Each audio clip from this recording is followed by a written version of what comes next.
अस्सलामुअलैकुम दोस्तों, मैं हूं नबील मुनीर और मैं आज ही आपके लिए लाया हूं एक बहुत ही अच्छी वीडियो कि आप फेसबुक से वीडियो कैसे डाउनलोड कर सकते हैं, वो भी जस्ट 30 सेकंड में। इस वीडियो देखना स्टार्ट करने से पहले आपको करना यह है कि वीडियो के नीचे आपको जो रेड कलर का बटन नज़र आ रहा है सब्सक्राइब का, वो बटन प्रेस कर दें ताकि आपके पास अच्छी अच्छी वीडियो आती रहें। जब भी हम नई वीडियो अपलोड करें आपके पास ये आती रहे। चलें हम वीडियो स्टार्ट करते हैं। सबसे पहले करेंगे फेसबुक ओपन।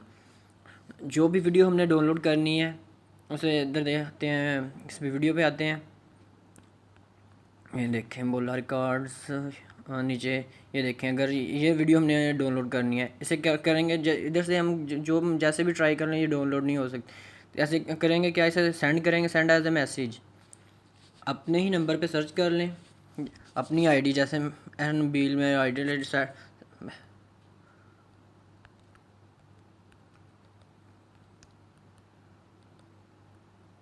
बिल, ये देखें मेरे आईडी आ गई है। मैं उसी पे सेंड कर देता हूँ।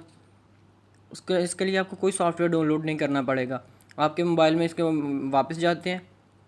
आपके मोबाइल में जो गूगल क्रोम होगा ऑलरेडी इंस्टॉल, गूगल क्रोम में ओपन करें। गूगल क्रोम में हम देखते हैं ये फेसबुक का ऐप है, यहाँ उधर सर्च कर लें। फर्स्ट टाइम आपको लॉगिन करना पड़ेगा, उसके बाद लॉगिन नहीं करना पड़ेगा। तो इधर मैसेज में आ जाएंगे होम ओपन होते ही, साथ ही आपको ये वीडियो मैसेज आ जाएगा। मैसेज में आ गया अपने मैसेज में। ये वीडियो देखें, ओपन करते हैं। ओपन करते ही हमारे पास ये देखें वीडियो चलनी स्टार्ट हो गई और इधर देखें एक डाउनलोड का बटन आ गया है। जैसे इसे प्रेस करेंगे डाउनलोड होनी स्टार्ट हो गई। देखें हमारी डाउनलोड हो गई। आपका अगर बटन नहीं आता तो आप इसे प्रेस करके रखें, देखें डाउनलोड की ऑप्शन आ गई है। ये इसे प्रेस कर दें। बस जस्ट इतना सा काम था। थैंक यू फॉर वॉचिंग और सब please subscribe our channel Urdu tech. Allah हाफिज़।